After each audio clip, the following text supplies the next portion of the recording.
Today's reading is from the deep philosophers known as the Beatles. When I find myself in times of trouble, Mother Mary comes to me, speaking words of wisdom, let it be.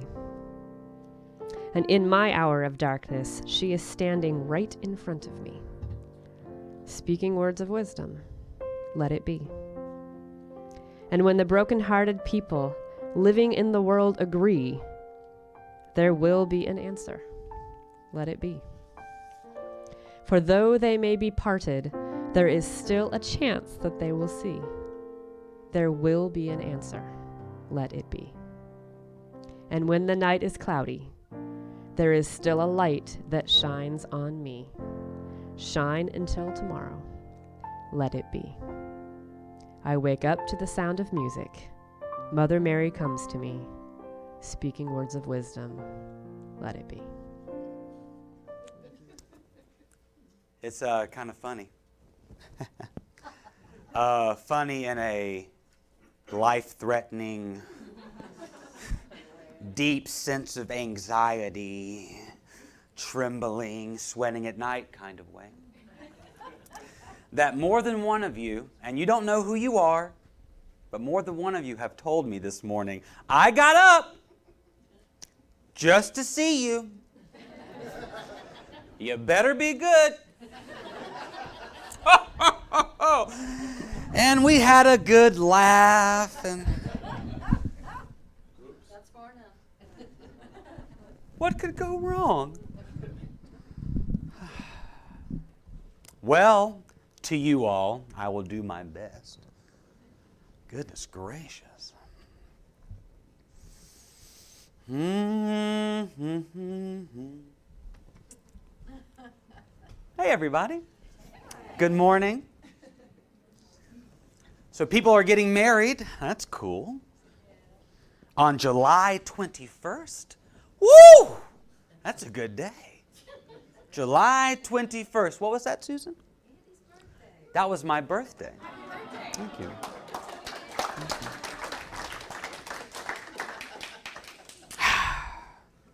Do you have birthdays? No. Days of birth? On your birthday, do you ever wake up thinking, I'm going to do exactly what I want to do today? Do you ever say that to yourself? On my birthday, I'm going to do exactly what I want to do.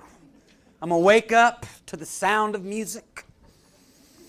My wife and children will flood me with kisses and food and presents, and then they will leave me alone for the rest of the day. My wife says to the kids, we're doing something very special for your father today. What are we doing? We're leaving. So the birthday was yesterday, and because my birthday was yesterday and I wanted to do exactly what I wanted to do, I thought at the beginning of the week, wouldn't it be lovely? Wouldn't it be great? Wouldn't it be beautiful? Wouldn't it be perfect if I could plan this talk early in the week and then just kind of let it ride for the rest of the week so I wouldn't have to worry about this yesterday, because I take this really seriously. And it seems that I don't sometimes, but I take this extremely seriously. I want to be good for you. I want to wake you up. I want to shake you and teach you and remind you how beautiful life can be. But I want to do that when I want to do it. So on Monday I said to myself, hey, let's not fool ourselves. That's a great topic. And all of a sudden, these ideas just started flooding out. And the ideas not only flooded out, they flooded out in order. And I was like, oh, that kind of looks like a talk. They'll laugh right here. Then I'll get deep right here. And then there'll be silence. And then they'll laugh again. And then we'll get deep again. And then they'll cheer. And then they'll hug me one at a time on the way out. With that look in their eyes like, you changed me today. So what I did was I took those ideas and I put them in order and I took a walk around the block. It's like the walk the talk. So I'm walking with the ideas. What are you doing? You're throwing me off. I'm on a roll. You're ruining. I didn't expect this. You got to tell me the thing. So I walk the talk, and I'm going through these ideas, and I'm like, yeah, I got some ideas. This is going to be great. They'll laugh here. They'll silence here. They'll talk here.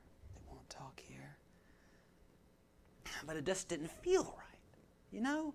I was going through it, and they're great ideas, and that's funny, and oh, that's sexy. That's some sexy theology. But it just didn't feel right to me. But it was only Monday, so I was like, it's fine. It's Monday. I have all week. I'll finish it by midweek, tops. So I'm out there Tuesday, and I walk again, and I'm going through it again, and I'm just like, it just doesn't feel right. These ideas, these are not the ideas.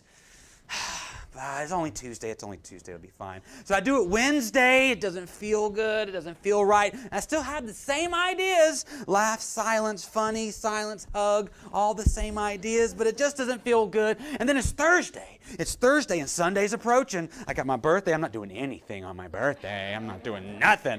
And then I have the Sundays approaching like a wave coming over, just looking at me, getting ready to crash, and I'm like, I gotta figure this out. I don't want to work on my birthday. I gotta figure it out. So I'm walking, I'm going through it. It doesn't feel good. And then, you know what happens? I see a vulture. Yes, a vulture. But it's not feeding on a carcass. Usually when you see vultures, they're feeding. There's like a bunch of them going feeding on a carcass. This one wasn't feeding. It was a large, with the red-headed ones, the really big ones, and it flew right out of the bushes, right in front of me, and sat on the branch and just looked at me.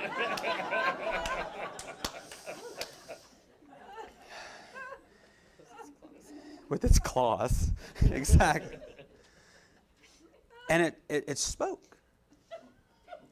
The vulture spoke to me. You know what it said?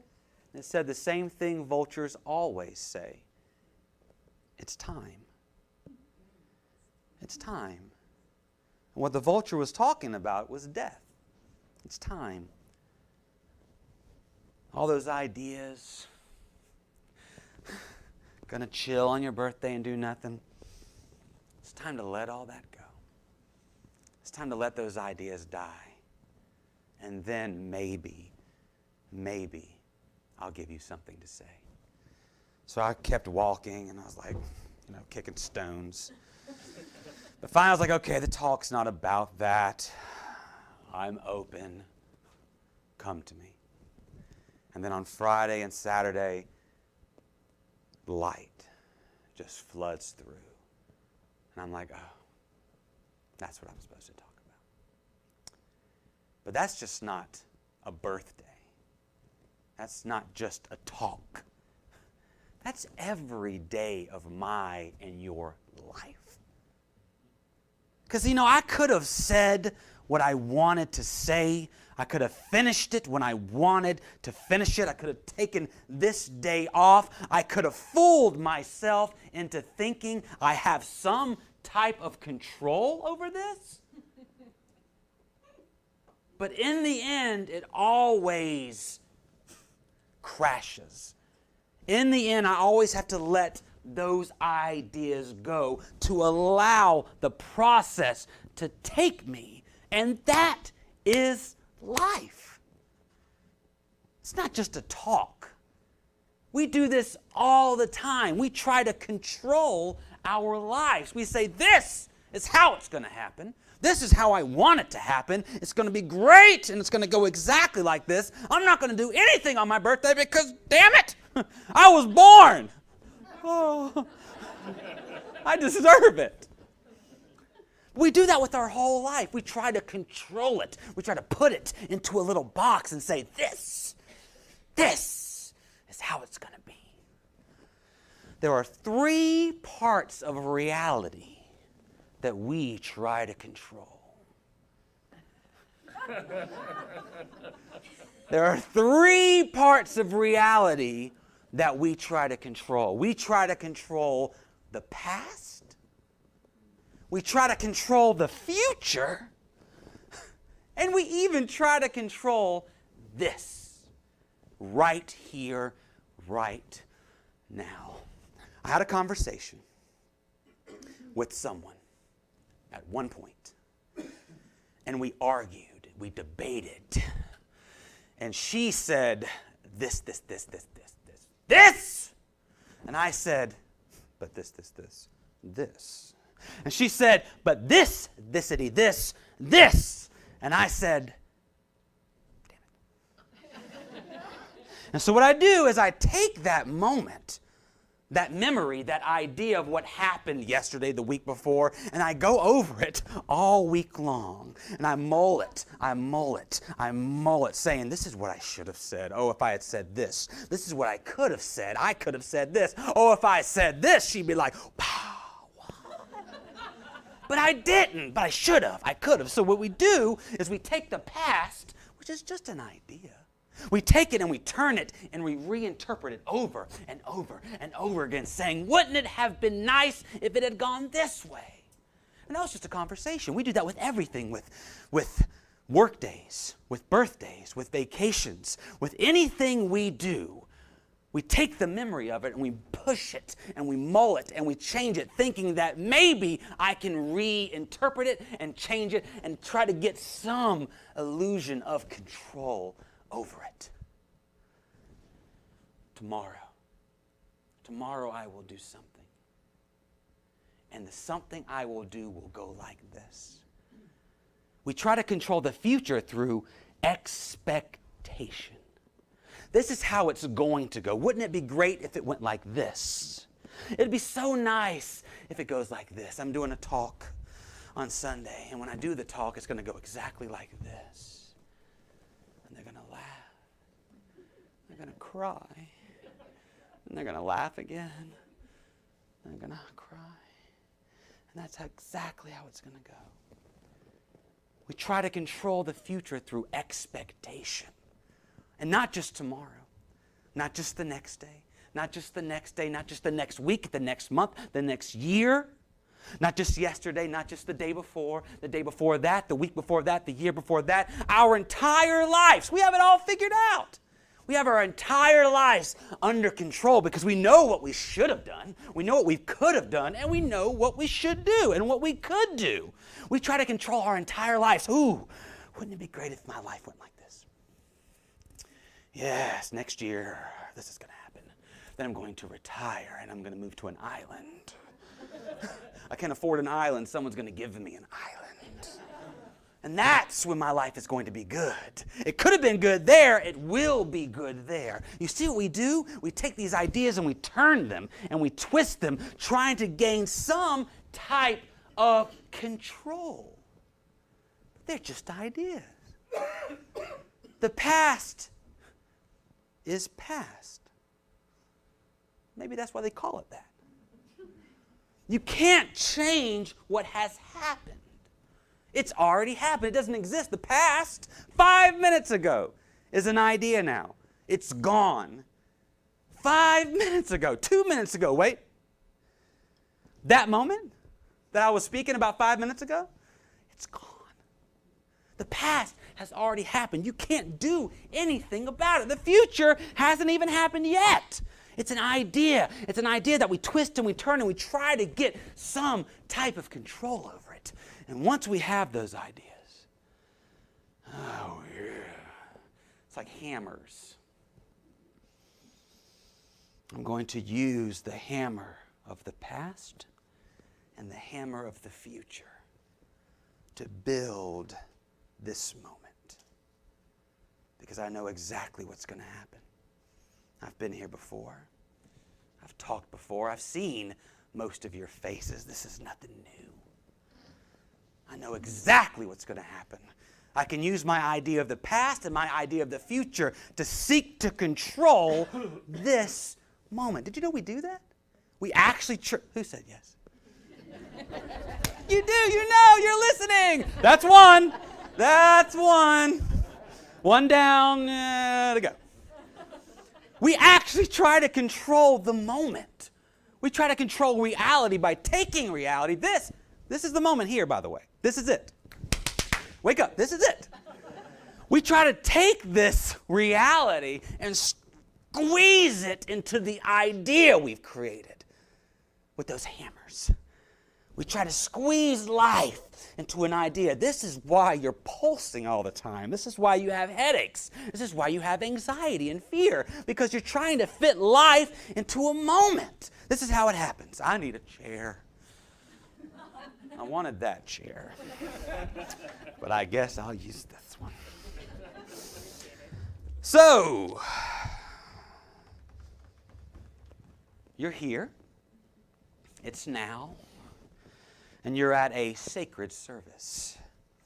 Most of you have been here before. This shouldn't be too hard to control. Okay.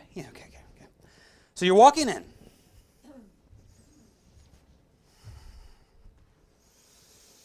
You know exactly what's going to happen. There's going to be music.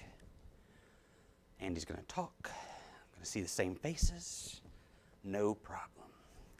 Everything's going to go according to plan. It's in the box.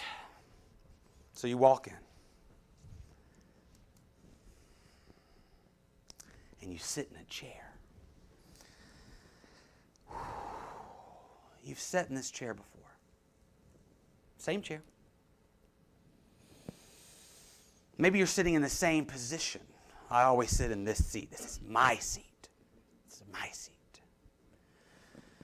Nothing can be more predictable than a seat.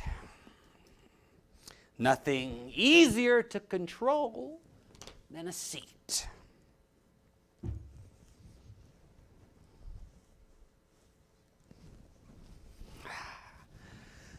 But something feels different, doesn't it? No. This is not the same seat.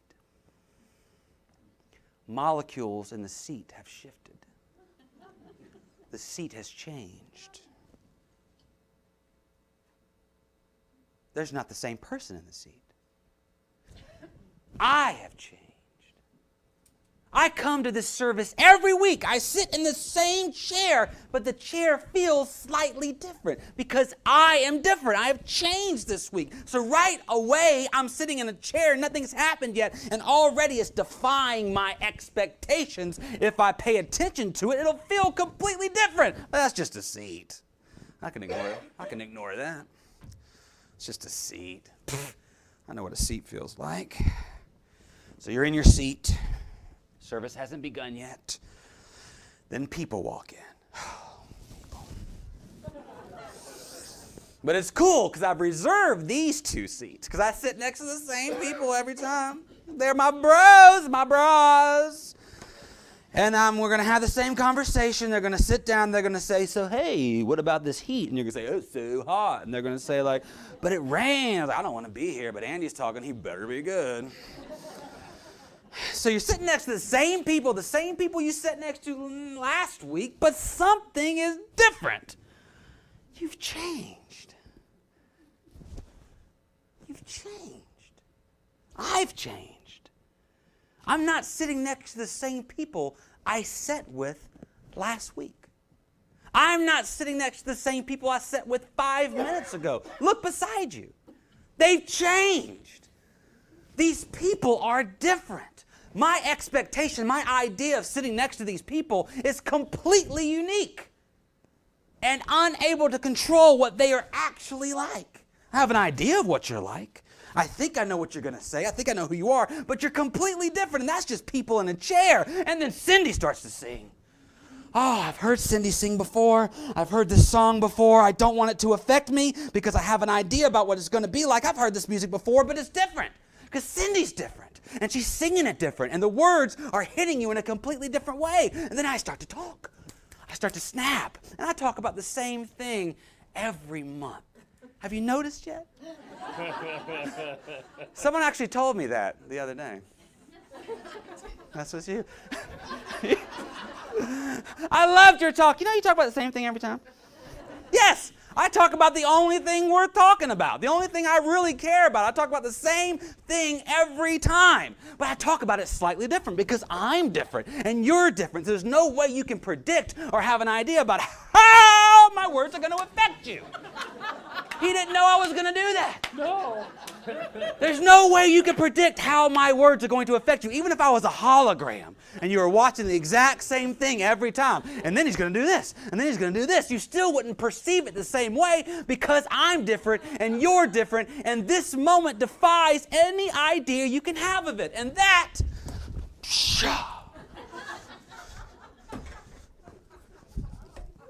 Dusty will come back. What happened to the screen?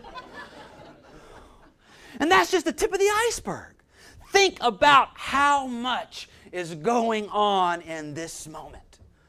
Think about how much contributes to your experience of this moment. Atoms and molecules shifting and changing. The lights, the sounds, the heat, the rain outside, the tilt of the earth on its axis, the place the earth is around the sun, the place the sun is in the galaxy, the place the galaxy is in the universe.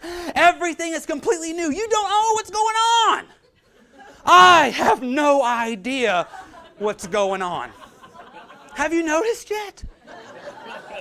I have no idea what's going on, so I can't fool myself into thinking I have any control over this. I have no control over this moment because this moment cannot fit into my idea of it. This moment defies any explanation. Your life is completely out of your control. Your life is completely out of your control. But that's okay. That's okay. Because I'm not alone. I'm not alone. I'm not alone. Someone's in control. Someone's in control. Right? Someone's in control. This is the moment where you come and bow and throw money at the church. Someone's in control. The two words we use most for this idea of God is omniscient and omnipotent. Omniscient means all-knowing. God is all-knowing because God is the awareness that experiences every moment of life. God knows because God is, and God is because God experiences. God experiences every atom, every tree, every star, every universe. God is the awareness that is aware of that. So God is all-knowing. That has nothing to do with control. God is omnipotent, all-powerful. Because God becomes everything. God is every mountain and every volcano and every hurricane and every person who does everything and every star and every universe itself. God is that power. God becomes. God is omnipotent. That has nothing to do with control. Not even God is in control of your life. In fact, in order to life, let's go with it. Let's go with it. In order to life, meaning in order to create life, God has to let go of control. The only way life can be here, the only way life can become what it is for God to relinquish control and let go. God is the being that becomes, the awareness that is aware of. God pours itself into life in an act of love, but that love is self-giving, self-emptying, and completely out of its control. That's the only way experience means anything. You're experiencing this moment. That's what's great about it. Look. This is it. You are experiencing this moment, and the quality of this moment is in that experience, is in that tangible awareness of, wow, I'm alive and I am free. Every atom, every molecule, every star is free and interacting and creating and destroying and living and dying and accepting. And it's all chaos and it's all beautiful. You know why you're here? I'll tell you why you're here. You're here because a star exploded. Do you think the star got up that morning and said, I'm going to explode? That's what I want to do today. I have reached my point, and I am going to explode. The death of a star, the destruction, the chaos of an exploding star littered the universe with the very, I'm trying to be scientific, particles that made life possible. You are here because of an explosion, because of destruction, because of the interaction of free forms and chaos relating to one another and making things as beautiful as you. Look how good looking you are. Each and every one of you a completely unique, free being. And the reason you're so beautiful is because you are free, because you're the result of these chaotic forms interrelating to one another. And that's why pain, that's why pleasure, that's why hurricanes, that's why cancer, that's why stars exploding, that's why small-mindedness, big-mindedness, that's why presidents and dictators and Gandhis and Jesuses and Buddhas and Trumps, all that is the result of freedom. You are free to experience your life because it is out of control, and that's what makes it beautiful. This moment is an interaction, a relationship. This moment defies expectation. This moment is so amazingly sacred and beautiful because it is chaotic. And because each molecule, because each sweat drop, and each hair, and each blade of grass, and each leaf, and each puppy dog, each cat, and each star is completely free. So what would happen, I wonder? What would happen if we let go? What would happen if we stopped trying to control our lives? What would happen if the bubble of thought that is encasing this moment, what would happen if we let that dissolve? What would we become? Some say we would wake up. Some say we would see the kingdom of heaven. Some say we would receive moksha or liberation. So many words for it, so many words, so many ideas. But they all point to the same thing, seeing. The wonder of it all, the brilliance of free, chaotic life. And then you may come and sit down.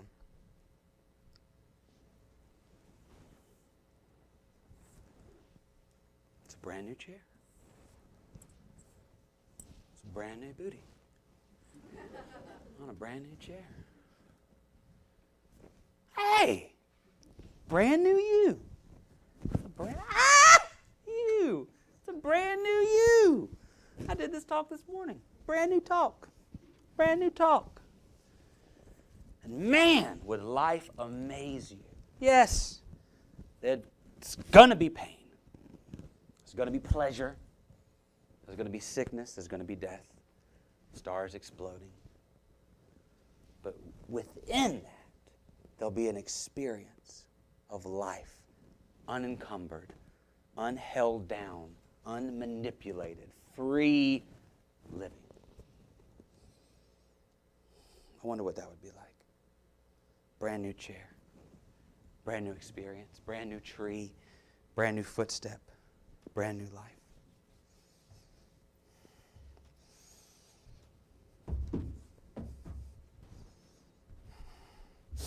I think you should use your mind. I say that to my kids all the time.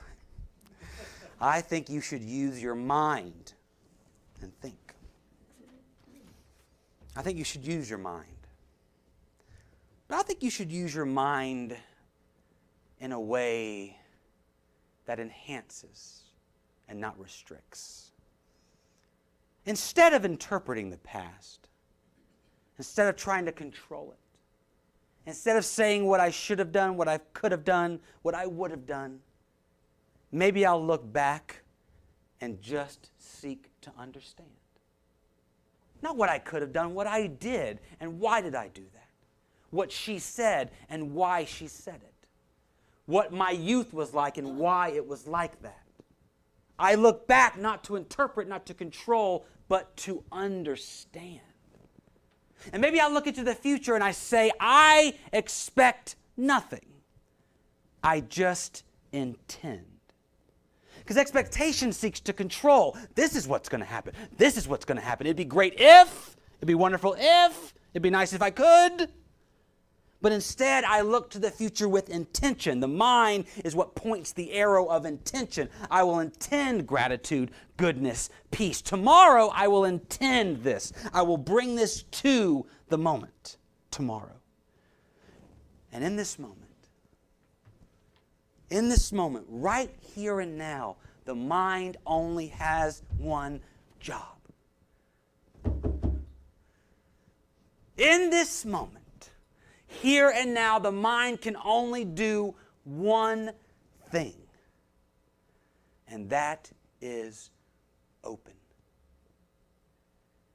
The only thing the mind can do to appreciate the beauty of this, the only thing the mind can do to serve you and humanity and life in this moment is open itself and accept the beautiful chaos of it all. It's never going to get it. It's never going to understand. But it can be free, and so can you.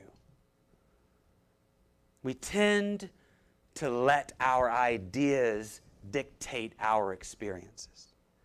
We should let our experiences dictate our ideas. Because this is it. This is all there is. Right here, right now. And let's not fool ourselves. We are not in control. And neither is God. But you wouldn't want it any other way, believe me. Because that's life. That's all we got. That's all we got. I want you to pray with me for a minute. Oh, with the piano? Yay! Praying with the piano. I love it. No, it's good. It's good, good, good, good. When the piano's on, it just makes every word sound so good. I am just thankful. I am just thankful for this moment. Here and now. I'm thankful for the chaos of life. I'm thankful for the interaction of molecules. I'm thankful for stars exploding. I'm thankful for aggravation. I'm thankful for pleasure. For all the experiences that are here for me to have only because I am free to have them. So I step into my life with open arms. I open my mind up to the beauty of this moment. And when I find myself in times of trouble, I just say, let it be. And then I wake up to the sound of music. Always the sound of music.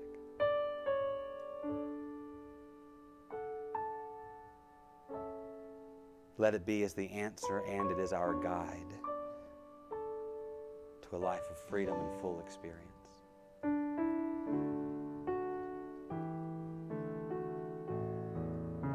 This is all I have, and it's all I want. And life is good.